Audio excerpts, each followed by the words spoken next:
Hello అండి, good morning అందరికీ. ఎలా ఉన్నారు? బాగున్నారా? మీరందరూ బాగుండాలని అయితే నేను ఎప్పుడూ కోరుకుంటాను అండి. ఈరోజు అయితే ఈ వీడియో వచ్చేసి ఒక స్పెషల్ వీడియో అండి. పూర్తిగా చూడండి, ప్లీజ్ స్కిప్ చేయకండి వీడియో అయితే. ఈరోజు స్పెషల్ ఏంటిదంటే మనకు ఒక కొరియర్ పంపించినారు ఒక అన్నయ్య అయితే.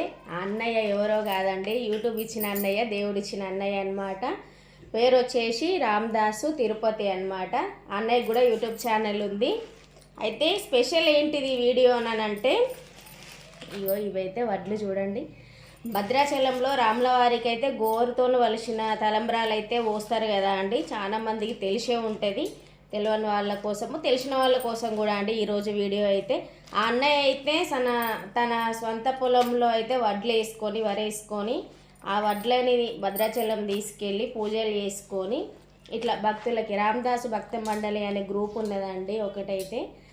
దాంట్లో ఉన్న వాళ్ళకి ఇట్లా భక్తులకి అయితే ఇట్లా ప్యాకెట్స్ చేసి పంపిస్తున్నారండి. ఇవి మనం గోరుతోని వలిసి మళ్ళీ అన్నయ్య వాళ్ళ పోస్ట్లో పంపిస్తే ఆ అన్నయ్య వాళ్ళు భద్రాచలం తీసుకెళ్తారు. ఇవి తలంబ్రాలు అనమాట, రాములవారి తలంబ్రాలు అనమాట. ఇట్లాంటి దీని ఇన్ఫర్మేషన్ మీకు పూర్తిగా తెలియాలి అని అంటే రామదాసు తిరుపతి యూట్యూబ్ ఛానల్ ఉన్నదండి. ఒకసారి అయితే ఆ ఛానల్ మీరు విజిట్ అవ్వండి, మీకు ఆల్మోస్ట్ అంత ఇన్ఫర్మేషన్ అయితే తెలుస్తుంది. నాకైతే ఫుల్ హ్యాపీ. ఎందుకు అనంటే రాములవారి తలంబ్రాలు అంటే మామూలు మాటలు కాదు కదా అండి. ఇంతటి అదృష్టం నాకు కూడా వచ్చినందుకైతే నేనైతే చాలా హ్యాపీగా ఫీల్ అవుతున్నా. థ్యాంక్ యూ సో మచ్ అన్నయ్య, రామదాస్ అన్నయ్య. నాకైతే నిన్ననే వడ్లు అందినాయి. ఓకేనా, బాయ్ మరి.